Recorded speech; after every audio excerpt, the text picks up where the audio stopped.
Just an Amtrak away.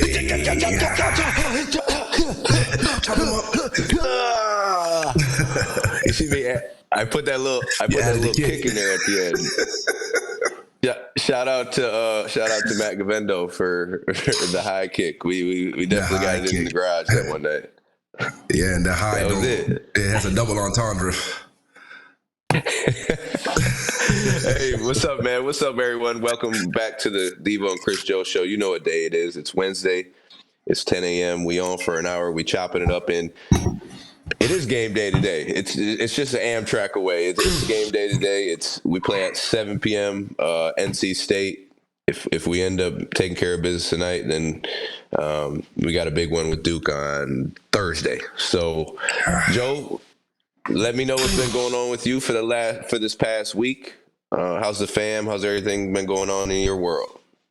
Everything's going well, my brother. Everything's going well. Can't complain. This week we've been conducting our end of season player meetings just because after the season was done, gave the guys a couple days, then spring break. So now we came back Monday. We've been having meetings every day. So Monday, Tuesday, all day. Wednesday, this is the last day of meetings. They've been pretty good, bro. And, you know, as a player being a part of those meetings, being on the other side of them, I know how, you know, anxious a player can get, you know, in certain situations. And so it's good to have them, good to get some feedback from the guys and just see how they felt about the year individually and just as a collective, and, you know, see how we could move forward in a positive manner and just, you know, keep success at the forefront of our minds and do the right things going forward this off season. We started our off season lifts. Scrimmages start next week, you know, so we're moving in the right direction, bro. And before we go any further, I don't want to forget, shout out to our sponsor, Flintstone, holding us down. You already know they're right on that right side as you go outside of Galaxy Media, and they'll be right there on Walton for you if you ever want to indulge, or, you know, if you need something to get through your day. I'm not saying cover up the pain, but hey, sometimes you just want to go ahead and indulge and flow through the day, I guess. I don't know. they got pre-rolls, they got gummies, they got the drinks, and y'all I never had a drink before. I wonder what man. them drinks do, man. Them drinks might be a little, I don't know. I don't like the edibles personally, but the drink must be a little bit different. Yeah, I'm an old school guy. I just, you know, if I'm gonna indulge, then, you know, it's just going to be the regular joint, you know what I'm saying? But I haven't, this isn't college. College, it was a little bit more, but now I'm chilling a little bit, man. I just like to kind of be in my regular mind state. So we, you know, it is what it is. So Joe, tell me about those player meetings. Yeah. Oh, go ahead. No, nothing. I was just gonna piggyback off of that. Just saying, you know, you gotta be of clear mind. You know, you got all this research to do on games. You're doing Wake Forest. You gotta make sure you're on point. You know what I'm saying? So just keep doing what you're doing. But those player meetings, what was that? What you need? What you want to know? Oh yeah. So no, before you go into the player meetings, I was just gonna ask about, like, how was it from your side going into it with Bayham? But for the Wake Forest, I just recently did Clemson at Wake Forest, and I want to shout out my guy Wes Durham because I got to you know, do the game with him, and, you know, he's one of the big time legends in you know, college basketball announcing, and he does radio for the Atlanta Falcons football team. He's based out of Atlanta, but, you know, he's a legend in North Carolina, and it's crazy because, you know, as I was with him after the game, and, you know, I felt like, you know how it is when we're in Cuse, you know what I'm saying, and we're around the town. They're gonna shout at you. They're gonna Devo, Kris Joe. They're gonna, you know what I mean. So when you got some family out of town or something, they in the city with you, and they like, damn, what's going on? Like, you the man out here or something. That's how I felt with my guy Wes Durham, man. Wherever we went, you know, people were shouting his name, and I was just grateful enough to be able to do the game with him. So that was dope. The last regular season game of the year. Yeah, Wes Durham. Shout out to my guy. But that was an unbelievable experience, man, to be able to. And you see my guy right here in the back. That's my guy. That's my guy, Chip, man. Chip, say what's up, man. Chip, what's good, baby? He chilling. He gave But me the head yeah, nod. All right, bet. shout out to West Durham, man. I hope I get more chances to do those type of games, man. That was an awesome experience. But yeah, Joe, hop back into the player meetings.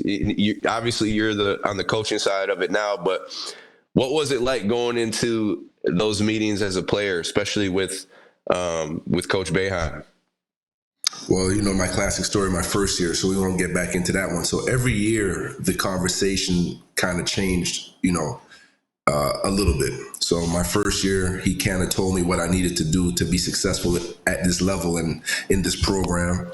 So in my second year, I was able to do that and apply what he said. And that's the biggest thing, is just making sure that when these coaches, at the end of the day, Coach Boeheim has a job to do, which is to, develop, or the staff has a job to develop the players. They got to get better through recruiting and through player development. And Boeheim has a job of making sure that we win basketball games, right? Or that he wins, but that we win. You know what I'm saying?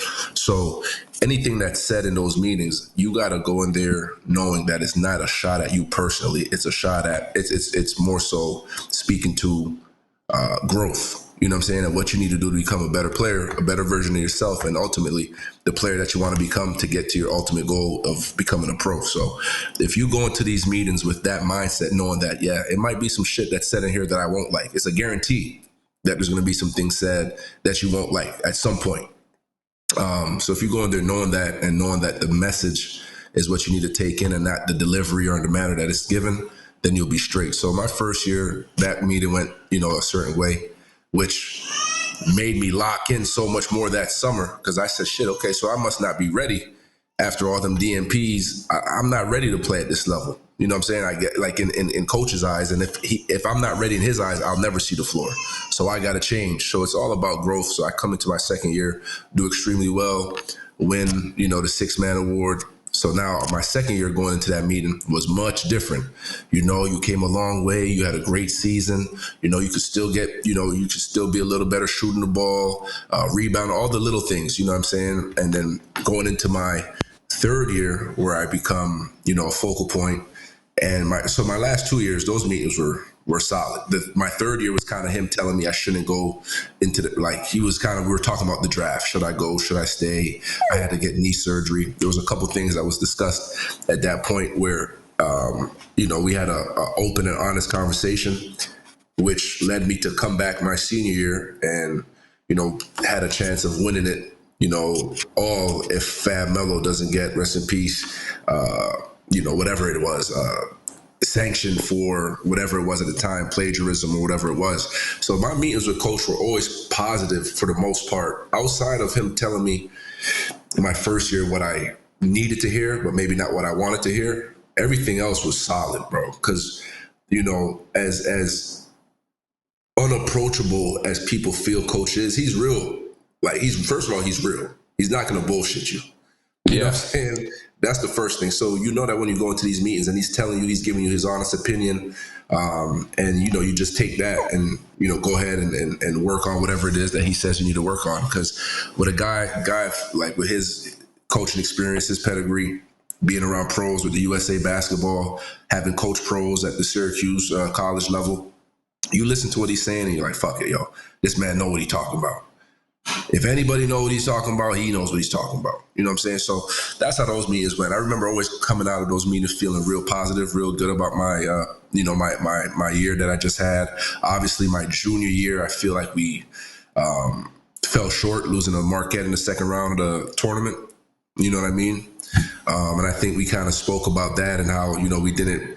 And really, that was the thing, was maybe we go to the Elite Eight, Final Four that year. Maybe Chris Joe is out after his third season.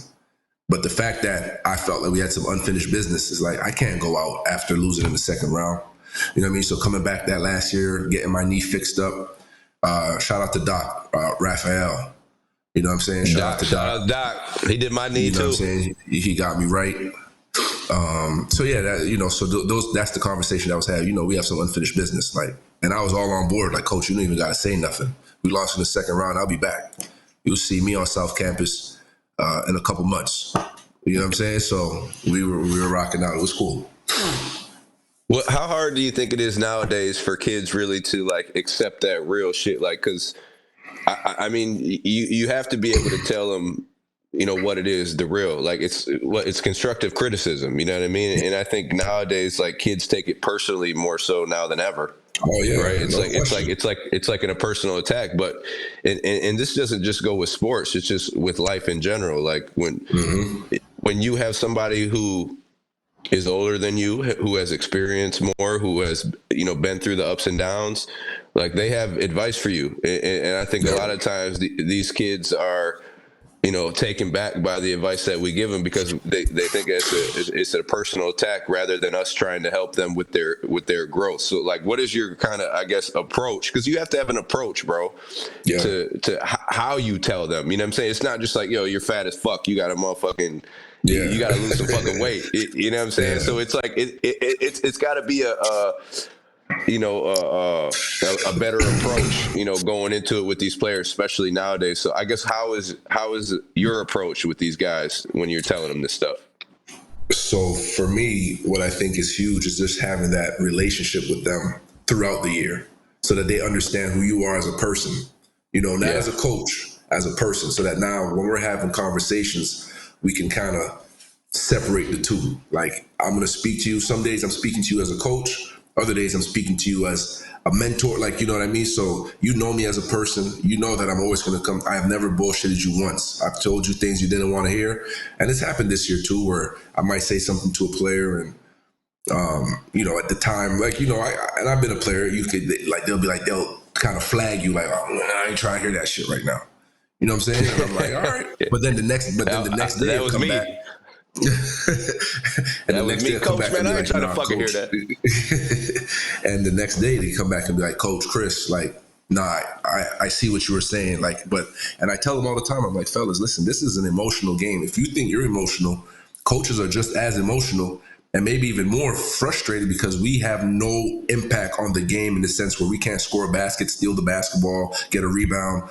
So we're emotionally invested in this thing too. So in the moment, it's hard for me to be like, let me let the emotions come down and I'll come see you at halftime. Bro, if some shit happens in the first quarter with 5 minutes left in the game and you fuck up, I gotta let you know right then and there because I'm pissed off because I just spent time on the scout and now you're doing something completely opposite from what we said we were gonna do on a certain player or whatever the case may be. Yeah, I'm gonna be upset, bro.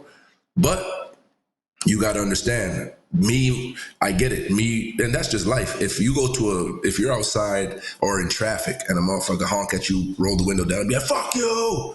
You're upset, bro. Now that the delivery was fucked up. It could have been like a roll down the window versus, oh, my fault, bro. Like, I'm sorry. I try to, you know what I'm saying? And then now you receive that as, oh, no, it's all good. Somebody tell you fuck you in traffic, you might park the car. You feel me? So it's the way that they receive that message, and I think them knowing me throughout the course of the year, and just how again real and authentic I was with them throughout the whole course, ups and downs. Like in these meetings, now they understand me fully. Like this is just genuine talk, and they understand it, they receive it, and they try to apply what it is that I'm telling them. And two, I think the next step is for us and for them, like to when you are talking about stuff, to how you respond to what you're receiving. You feel what I'm saying? Like you just talked about in traffic, how a motherfucker could do that. His delivery's all fucked up, but now it's up to you. You got a choice how you're going to respond to that. You going to let your emotions get the best of you, or are you going to be able to like settle down and be like, all right, well, what's the best way I can handle this? I mean, this dude's a dickhead, but that doesn't mean I got to be a dickhead about it. Exactly, You know bro. what I'm saying? And this right here, I'll tell you, this book right here, I'm just going to tell you, yo, Bothered soul, it's a is that great what it book. say? It says, I can't, Unethered Soul, I think. Oh, okay. It's called The Untethered Soul. Sorry. So Okay. it just talks about like, dealing with your emotions and your feelings, and how sometimes like when shit happens, we get so involved with our emotions and our feelings, like it overtakes our judgment. You know what I'm saying? Like we become those emotions and shit when really like that's just not what it is. Like we aren't that. You know what I'm saying? And I think a lot of times we just, with everything going on, we tend to let those take over our decision making, and that's when we start For sure. making fucked up decisions. So, but yeah, man, we get it. When you invested into something, when you put in hard work into it, those emotions are going to be all over the place, man. And it's just about working through those feelings. And then especially for a player or coach to have that relationship, like you said, during the whole year. So when you do get It's to that point, bro. Joe, yeah, so they know more so that they're like, damn, where the fuck is this coming from? Like, he ain't never spoke to me like this. So yeah, it's important as a player or coach to have that, throughout the year and have that. Because I can't even fucking remember going into a meeting with Coach Bayham, man. I don't know what the fuck is. I can't. You know what I'm saying? I don't know if shit, I might have got on that fuck back home right after the game or some shit. I missed that shit. I don't know, but yeah, bro. So let's move forward a little bit and talk about this ACC tournament, bro. I don't know if you were able to the brackets, but I got one pulled up. I got one pulled up right here. So we had the game start yesterday. Notre Dame beats Georgia Tech. Yeah, Georgia Tech came back. They put up a fight, man. Notre Dame was up like 17-15 or something like that. And Georgia Tech just went on a crazy run. They were fighting. I think they might have went up one at some point, but then little. And two young teams too. Yeah, I really like those 2 point guards, George, and then obviously Marcus Burton from Notre Dame. I got to see Marcus Burton firsthand, like up close and personal. My man can straight up hoop. Like, he's a little pure hooper. Pure hooper, bro. And I had this comparison, and I'm not saying he is him because he's not, but he got like a little Johnny Flynn type shit in him. He's not as athletic. He can't shoot the ball as good, but as far as like explosiveness and getting to where he wants to get on the floor, he got that shit with him. Like Marcus Burton, like I don't know if anyone in the chat has got a chance to watch him, but watch this motherfucker. This dude can hoop straight up. And then the other young boy, George, the point guard from Georgia Tech, he's a freshman too. He could go. He had 27. Yeah, he had 27 last night, so he could go. So Notre Dame moves on. They play Wake Forest. It's kind of funny because I did the Notre Dame Wake Forest game at Notre Dame. I think Wake Forest takes care of business this time. On the game at noon today, you got Virginia, and I'm going all over. Virginia Tech, Florida State. They play at noon today. Let's go back to the other game, because the other game that played yesterday was North Carolina State, Louisville. So we play obviously North Carolina State tonight. Yeah, Louisville. No surprise there, yeah, no surprise. Coach Payne just got fired after only 2 years at Louisville, which I don't look, man. I know it was kind of it's fucked up. It's a part of the business. But you got to think about what he took over too. Like, Louisville was shitty, man. They were in it. They had a lot of shit going on. You know what I'm saying? So like, I don't even know if he gave him 2 years. Is it long enough to really get your shit to turn the program around? Yeah, it's not, bro. You gotta be a little bit more patient. You gotta give me a grace period of like 4 at least. You know what I'm saying? Just to give me a chance to get some of those. My guys in, my recruits, like, yeah, you got to give me some time, man. That's tough.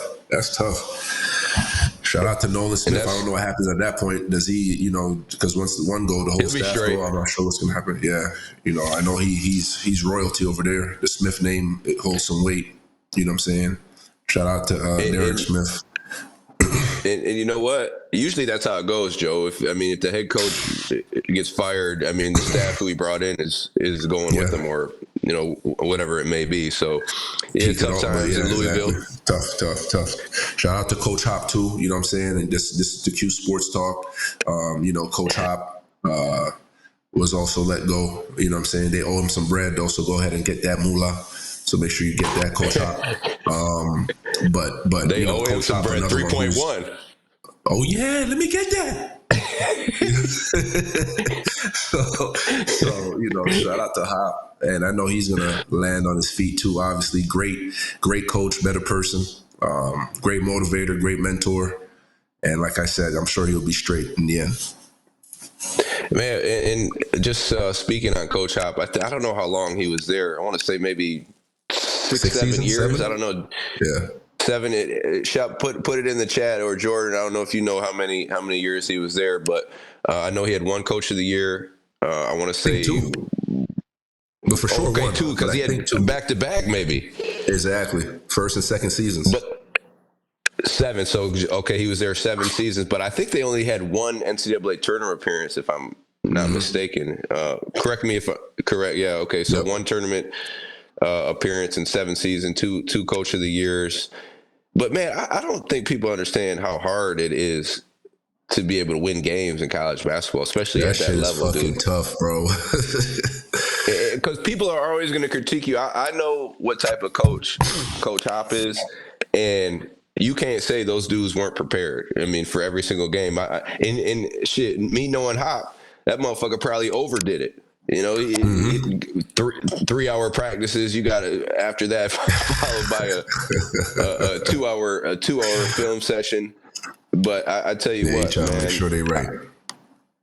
I don't know who is going to pick up Coach Hop. I don't know where he's going to go, but I know one thing is wherever he goes, that program is going to be that much better, man, because Hop is a guy who, you know, brings that energy day in and day out. Like, and it's not like, I don't think people really understand this, just to be in a good fucking mood every day, right? Just to be just to have that good energy every day. Like, you know, Hop used to come in the office every day like he was ready to go. Like, you know, and sometimes you get mad at that shit. Yoga at 6 a.m. and shit. Hop fucking doing and I'd be mad at that shit, Joe.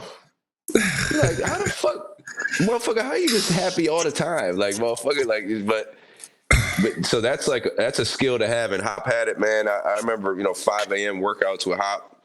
I mean, he must have been up since 2:30 in the morning, how he was acting. You know, at 5 a.m. Fucking crust over here and shit. He fucking JoJo, I ain't even brushed my teeth yet. Let's get it. I'm like, all right, bet, let's go. and I tell you what, man, like he was, when it was time to work, like my man was ready to work, bro. Like he was the guy that really helped me, and it wasn't only on the court, it was off the court, like, because he was a guy that was, I think, sometimes dealing with his own shit, so he was able to like bring me in and like kind of, you know, help me with just life shit, you know what I'm saying, and just be able to deal with that. So shout out to Coach Hop, man, and I hope everything works out for you, and I know it will. I know you know, the fam will be all set and everything like that. So it'd be interesting to see where he ends up. I'm sure it'll be pretty quick, but yeah. So back to the bracket. So we got NC State beat Louisville. So NC State tonight, 7 p.m. against the Cuse. On the bottom of that bracket was Boston College, Miami. Boston College beat Miami. Did their thing. Yeah, they did their thing. The big fella Post, he's a force down there. They're gonna get this. They're gonna get their ass whooped by Clemson, though. I know that. And I tell you what, though. I'm looking at Miami, bro. Miami got to be one of the most disappointing teams in the country, man. For real, like, because I'm looking. So the preseason ranking, and yeah, they dealt with some injuries and shit. Everybody deals with that, but they were ranked 3rd. I want to say 3rd or 2nd. And Jordan, correct me if I'm wrong. In the preseason, 3rd or 2nd in the conference, to go all the way to the bottom. Right. With Louisville, bro, like that's what they do. What they lost at some point. What they do? They lost. I think they lost. What was it? They might still be on a losing streak. What was it? 9 in a row. They lost 9, 10 fucking games. 2nd behind Duke. George said they were 2nd in the ACC. And bro, you look at the talent. They had Nigel Pack coming back. He was supposed to be an all ACC type guy. You had Matthew Cleveland. You had Nomir Orchard or whatever. I probably said his last name wrong, but. And then they had some good pieces around it. I mean, I don't know if it was just like when you have that type of talent, it got to go back to just like, and tell me if I'm wrong, Joe, the energy and effort that you give in game in and game out, yo. Yeah. You know what I'm saying? Because if for those guys to go rank 2 behind Duke in the preseason to finish in 14. Man, there was a lot of shit going on in that locker room. Them dudes wasn't. It was. I mean, coach that should be fired right there. I mean, and we talking about Jim Larrañaga, who has actually, And shout out to started Jim because seasons where his son coached me when I was with the Celtics. You know what I'm saying? Shout out to really Jim. that's Yep. and Jim looking like Jim, Jim Boeheim and Jim Larranago, twinsy ass motherfuckers. But Twins. but yeah, Let me ask that's you a this. disappointing team right there. Very What's up, bro? disappointing. I want to ask you something. And we could get into the preview of our game, which I feel now, especially with that news given off camera, we have a really good chance of, playing well. Last time we played, Chris Bell hit 8 threes. He went crazy. Hopefully he could repeat something similar to that. You know In the what I'm first saying? half, in the first half, And, you eight know what I'm threes in the saying? first half. First half. So that's probably a school record, ACC record for a half, 3.5 for sure. Gotta But be. I want to ask you something, bro. We're in the postseason. Take us back just to, they call it, that's a whole new season now. Like the regular season is over. Now it's March. Now it's tournament play. This is a whole different, it's at a neutral site. Like, what was your thing going into conference tournament and beyond? Just what did you tap into another level mentally and, preparing for these games? Did you see it as something more than just another game, or did you see it as just another game? Like, what was your mindset going into March? Yeah, March is a whole different season, bro. I mean, you know that because first of all, it's one and done. Conference tournament, NCAA tournament, it's one and done. You know what I mean? So it's a little bit more urgency. It's a lot more urgency that you guys have to play with. But I mean, for us, we were playing in that Big East conference, so we got to go to Madison Square Garden every single time, and that was like, I tell you what, man, those lights shine a little bit brighter in the Madison Square Garden, bro. It's like you on a stage, man. It's just, and then everything is dark, and then the whole light is just on you. You know what I mean? So I tell you what, it didn't take a lot for me to get going, like for that type of atmosphere. And obviously my freshman year, we went on a run that I guess a lot of people are trying to say, that we could go on this year in order for us to get into NCAA tournament, excuse me. Because my freshman year, Joe, 2006, is with GMAC. So it was me and GMAC in the backcourt. You had D-Nick at the 3. You had Terrence at the 4, Terrence Roberts, and then you had Big Mookie at the 5. I'm going to tell you what, if you look at that lineup, that's a motherfucking lineup right there. That just goes to show you how cold. And we were 8th in the conference, or I want to say, no, a 9th seed, because we had 9 teams that made the tournament that year out of our conference. But, man, you look at that lineup and how tough the conference was. Bro, I'm talking about UConn. We ended up playing the second day. They had Marcus Williams, Rudy Gay, Denham Brown, Rashad Anderson, Josh Boone, Hilton Armstrong. You know what I'm saying? They had 6-7 pros on their team. So the Big East back then, all 16 teams were like fucking unreal. But that 2006 team, our first game, Cincinnati, GMAC splitting the fucking double team at the top of the key. Boom. And it's funny, I was actually talking to a coach who now coaches at Clemson, who was an assistant on that Cincinnati team, and he fucking reminded me of that game. Yeah, it's funny because everybody just kind of just rotates within college basketball, goes to picks up a new job. So, but he was the coach at Cincinnati when we hit that shot, and they had a fucking great team. Eric Hicks, Muhammad, they had James Flight White jumping from the motherfucking free throw line. Took care of business to that 8-9, and then we go play UConn, number 1 team in the country. You know what I'm saying? We ended up winning 96-94, and then we had Georgetown came back down from 15 at halftime. In that game, Joe, we were down 15 at halftime. We're in the locker room. All of a sudden, the motherfucking doors slam open. Boom. This motherfucker Derek Coleman, this motherfucker DC come in there, and it just stopped the whole speech that Coach Boeheim. I don't know what you motherfuckers is doing right here, but this isn't Syracuse basketball. You going out here playing like this against these motherfucking Georgetown, like so right then and there. And coaches, that's one of the movie like, speeches right there. That's one of the movie speeches. You come in, fucking whole shit, ball just start going in the basket, 6-man shit, like just going crazy. Because and he really looking at. So DC was a big, obviously, but so he looking at Terrence and Mookie like, and I don't know what you motherfuckers are doing. You're not rebounding the ball. You didn't come here to play today. You got all these motherfuckers out here coming to watch you, and this is how you gonna play. So I mean, and Coach Boeheim, like I said, he fell back and let DC kind of do his thing. But I guess really that's all we needed, because we came out of half and ended up, cutting into that 15-point lead and going on to win the game and set up the championship against Pittsburgh. Carl Krauser, Aaron Gray, and all those guys. So that was a hell of a tournament run. What was his name? Siobhan? Oh, Levon Kendall. No, Levon Kendall. No, Levon Kendall. You talking about from Canada? Levon Kendall. He was on the team. That was Andy's boy, but he was shit. Yeah, he exactly. was like who he was like, bro? He was like a better Khrushchev on Ojinawan. Great comparison. Great. I'm motherfucking with those comparisons, boy. Yeah, that's real good. Real good. Nah, facts. Because Kristoff was all like, Kristoff would, he'll rebound, he'll dive on the floor, take a charge, put his body on the line, but he couldn't really, I don't want to say he didn't have game, but he didn't have like a game. You see what I'm saying? Levon, he could shoot it a little bit, like, he had good touch around the basket type shit.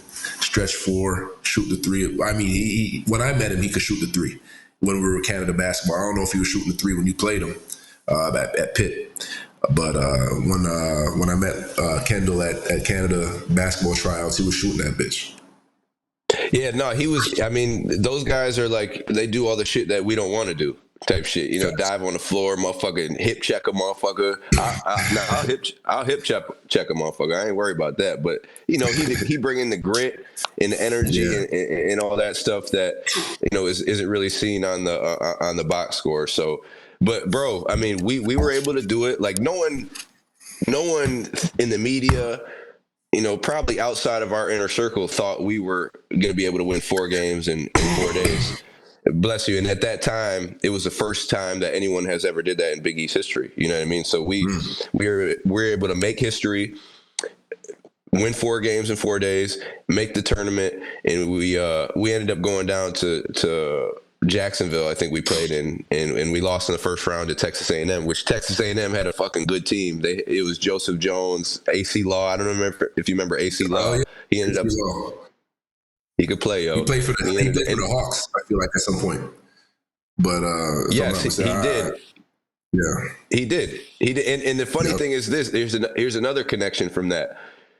Just recently when I was at Wake Forest doing the game. This motherfucker Steve Forbes comes up to me. He's like, "You remember the game that we beat you guys your freshman year?" I was on staff at Texas A&M. Like, so he was on staff at Texas A&M. Bro. And we're talking with D. Nick, because D. Nick's assistant at Wake Forest. And he's like, D, I'll tell you this. So Devendorf was on the scouting report. I don't know where the fuck you were. You weren't on that shit. So it's just funny, Steve. A lot of stories, man. And when you run into these, different coaches, they've been around the coaching carousel so much.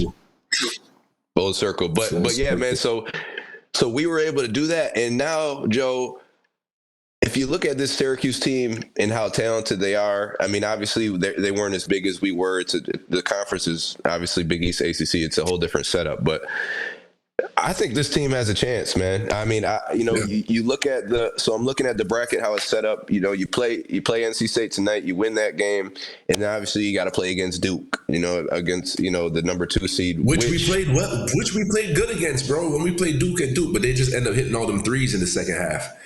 You know what I mean? It's a neutral floor. Exactly.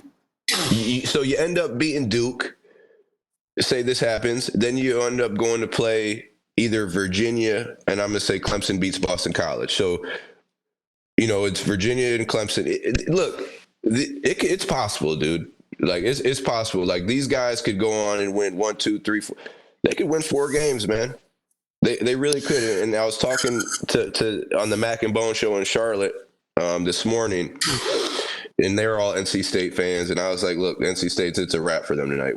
Syracuse is going to take care of business. You look at the guard play.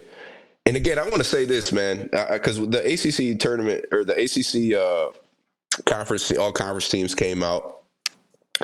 And you saw Malik Brown got all defensive team. You saw Judah got second team. I Second think team.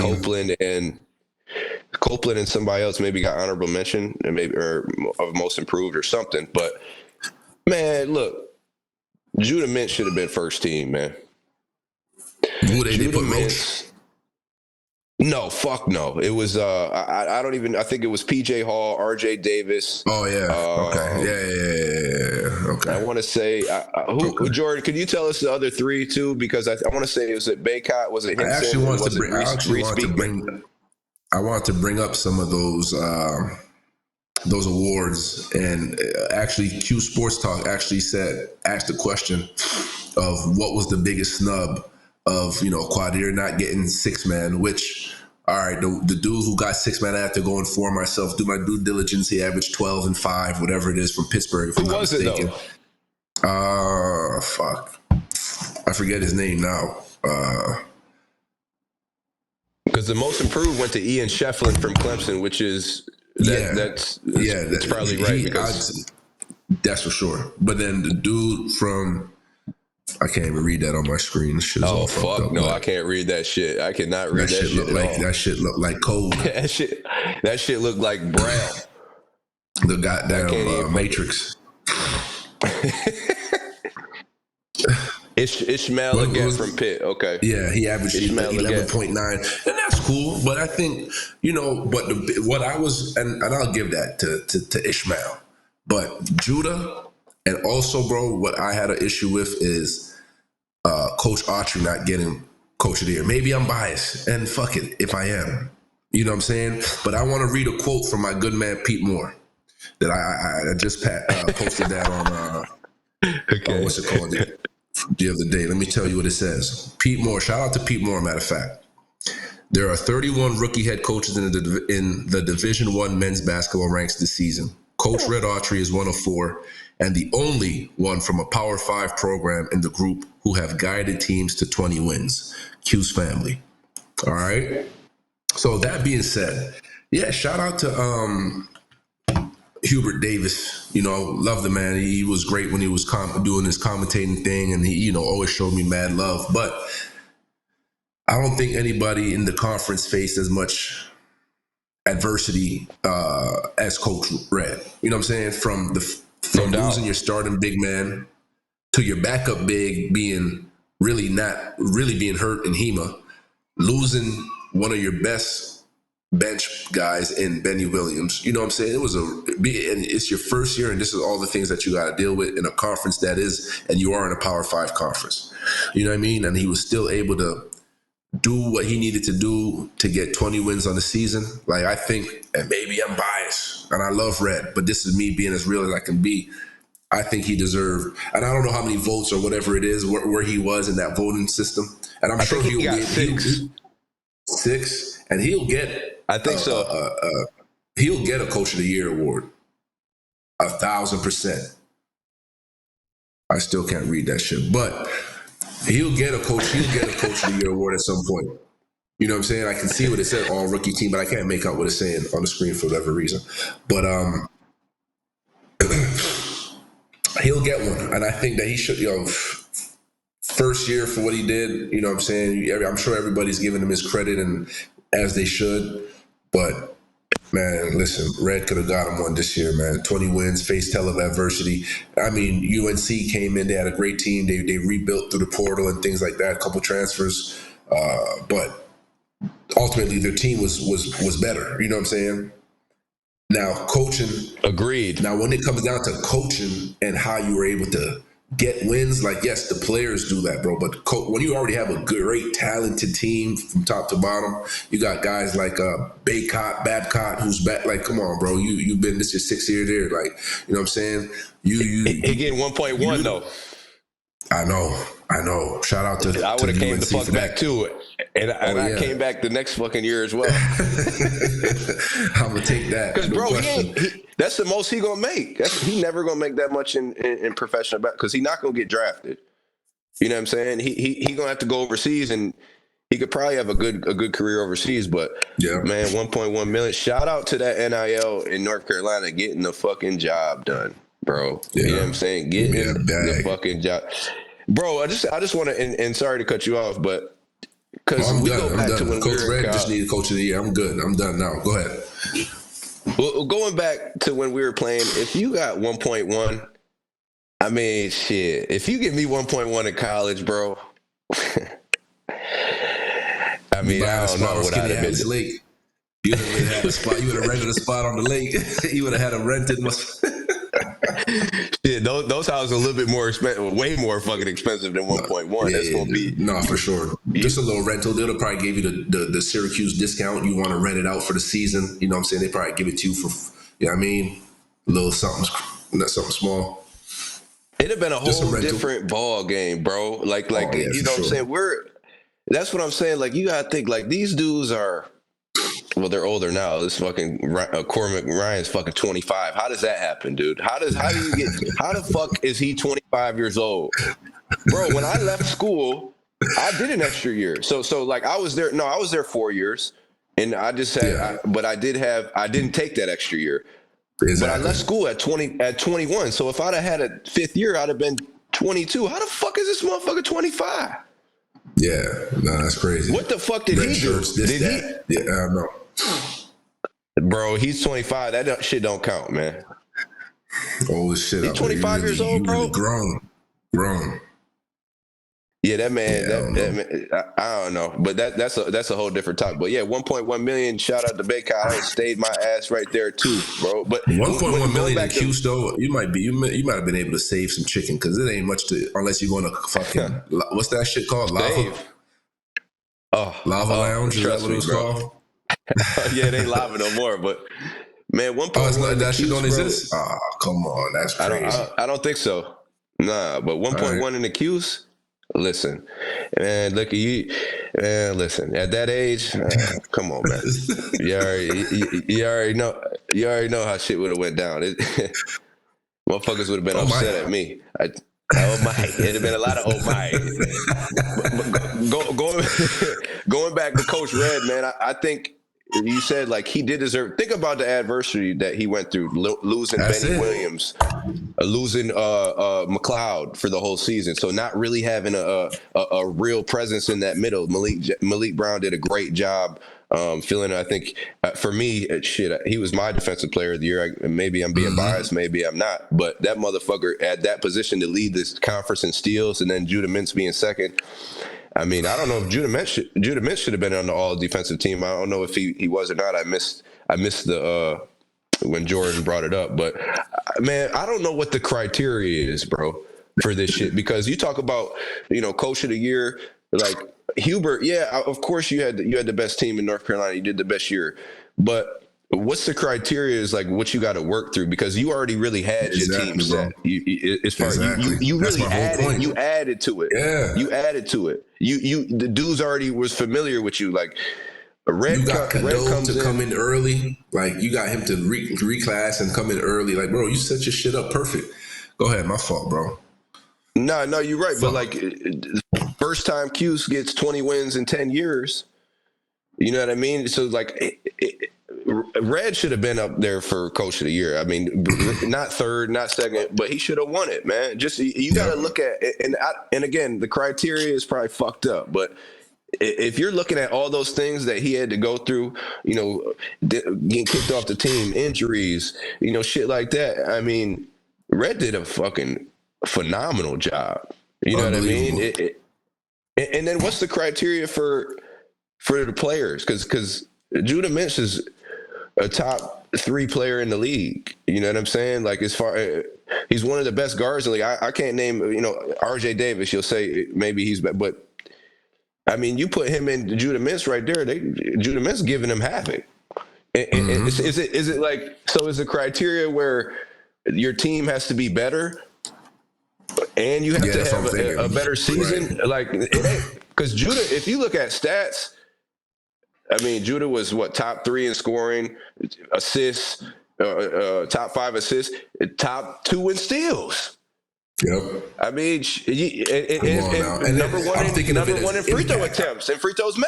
I look at that shit as impact too. Like impact wise, Judah has the most impact. Like you take you take R.J. Davis. Granted, he's a really good player off of North Carolina. They're probably still straight, like you know what I'm saying. And I think you take Judah off of Syracuse, like we're gonna, we'll fill that void. You know what I'm saying, that he leaves if he was to be hurt for a couple of games or whatever have you.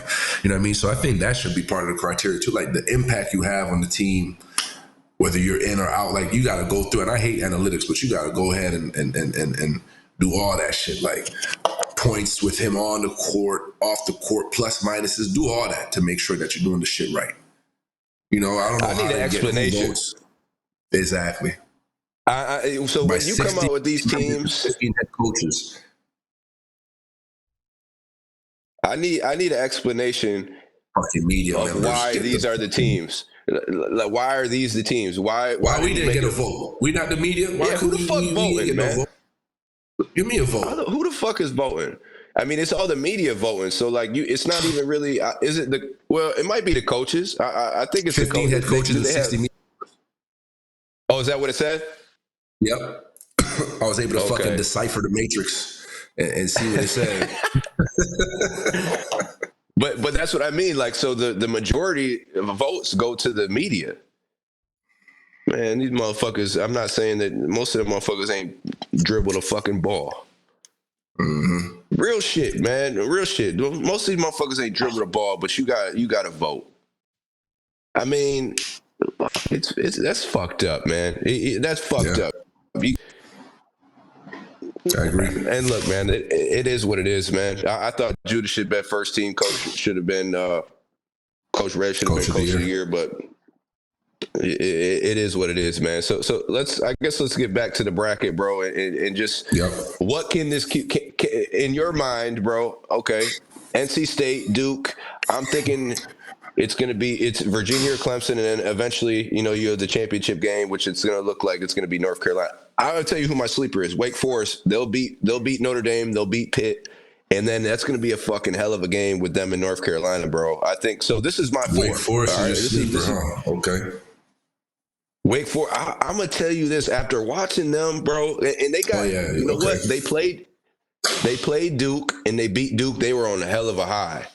You know what I'm saying? And then after that Duke game, they lose three straight. It was just, they got in a little funk. I was talking to D Nick about it. Like, it was just one of those funks where, like, shit wasn't going right for them. You know what I'm saying? Shit wasn't going right. But if you look at their guard play, they got Hunter Salas, who's an NBA guy, Abupi Miller, who's fucking one of the most creative guards in the ACC, gets to the spots, can shoot it. And then they got my man Hildreth, who is just like he's improved offensively. He's a fucking hustle, grit, energy guy. And then they got the two bigs, Andrew Carr, who could step out and shoot it, and then Efton Reed, who's a guy who could, man the middle, and then he could also step out. He had a couple shots. After watching them, bro, man, they're underrated, bro. I'm telling you, like, they could get into the NCAA tournament, and you don't want to play those motherfuckers. I'm just telling you. So my Final Four is. And all right, I'm gonna do it on some realistic shit, okay? Because I of course I want Cuse to win, and I believe that they can win. But okay, so I'm thinking, I'm gonna go through all the brackets, and I'm gonna let you do it, Joe. Yep. Okay, so we got Virginia Tech. I'm starting at the top. This is today. Virginia Tech, Florida State. I'm taking Virginia Tech. I like Padula at the point guard. I think he's underrated. I think he's had a hell of a season. They're going to end up winning, beating Florida State. They're going to play North Carolina. Okay. Next game, we got Notre Dame, Wake Forest today. Wake Forest takes care of business. They end up playing Pitt. All right. So on that side of the bracket, you got North Carolina, VTech, Pitt, Wake Forest. Okay. Yep. Then we come down to our game. All right. So Cuse, they win tonight. And again, Chris Bell had 8 threes in the first half versus NC State. Didn't even fucking, I don't know if he got a shot attempt in the second half. If Chris Bell gets in that situation again, Judah Mintz, whoever else, you make it your fucking job to go tell these motherfuckers in the first half to get at least 4 or 5 shots right away to Chris Bell. You know what I'm saying? Question. Like that was my thing, because I was watching the game in the second half. We didn't do a good job of getting him open. They just put him in the corner. Yeah. Man, listen, if a guy hits 8 threes in the first half, man, look, he earned to fucking shoot that bitch. But you know what? How many times he... That's a fact. Maybe now, I know he got a lot of open looks. They're not going to give him those open looks. He's not going to be open like that again, especially. So they might be face guarding that motherfucker. But you know what? That's going to open up them driving lanes for Judah, No JJ, question. Quadir. You know what I'm saying? So that might be a positive at the same time. My fault. Go ahead. No, you're right. So look, they take care of business tonight, especially if Horn's not playing for NC State. I think Syracuse wins and they end up playing Duke. So Duke, Syracuse on the bracket below. Boston College, Clemson. Clemson's going to take care of business. So it's going to be 100%. Virginia and Clemson. Okay, so going back up, here we go. North Carolina versus VTech. North Carolina takes care of business. Pitt, Wake Forest. Yep. Wake Forest takes care of business. I think North Carolina and Wake. You got to. Yeah, that's a tough one. Okay. Now we come down to Duke and Cuse. Man, listen, can we beat Duke? Yes. You're going to be mad at me. I don't think we do, though. You know what I mean? Just to be real. Like, you know what I'm saying? So I put Duke right there, and fuck, you can be mad at me all you want. I'm just being realistic, you know? Virginia, Clemson. I think Clemson beats Virginia. I think it ends up being the Final Four is North Carolina, Wake, and I think Duke and Clemson. And then I think it ends up being North Carolina and Duke in the championship, bro. Another repeat of last weekend's game where Cormac Ryan, who's 37, was six or eight from three, and that's what ended up getting North Carolina that victory. But I think North Carolina wins the championship, bro. It wins the championship. So I think that Syracuse. They're really good. They're really good. You know what I mean? Yeah. I mean, so I mean, again, and I don't want to upset anybody because I'm a Cuse guy through and through. But I wanted to be realistic with my thoughts. You know what I'm saying? So yeah, I doing think your bracket, bro. I think Syracuse gets to the Duke game, and it's going to be a tough game. I don't know if they could pull it out, bro. I mean, what's your take? And at the end of the day, you hope that you know what I'm saying, that someone says, Devo, you didn't think we could do it, but we did. At the end of the day, you're gonna be happy. It's a win-win. It's a reverse psychology thing, man. That's what I'm on. I hear that. So I got VTech winning. I got Wake Forest winning. I got Cuse beating NC State. Okay. I got Clemson, beating Boston College. Then let's just say North Carolina advances all the way to the finals in that top part. You know what I'm saying? But I'll say then Wake Forest, Pitt. I have Pitt winning. I have Pitt beating really? Wake Forest. Okay. Yeah. Then same thing, Cuse and Duke. I got Duke going over, and then I got Virginia beating Clemson. Right, and So then we got up top, we got Carolina, who advances to the championship, and down low, I got it'll be Virginia, Duke, and then I got Duke going. So we got the same championship game. It'll be a Carolina Duke final. And who's your champion?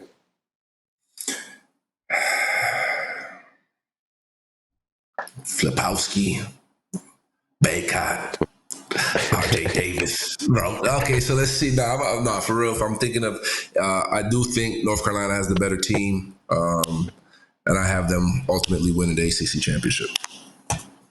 Yeah, and it's crazy. I was looking at some stat where, I mean, the times that Duke and Carolina got to the finals, it was some crazy shit, bro. I don't know the exact number, but either won it or got to the finals. Like, it's been like a unbelievable number how many times either Duke or Carolina has got there or won it. And I mean, that's just usually how it goes in the ACC.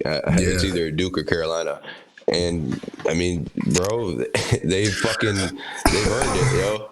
They've earned it. But again, this is Cuse's first year of getting 20 wins in 10 years in the ACC. We're on to something, man. We're on to something. You know what I mean? I think Red, again, he's done an unbelievable job getting these guys ready, fighting through adversity, fighting through injuries, fighting through a lot of different shit.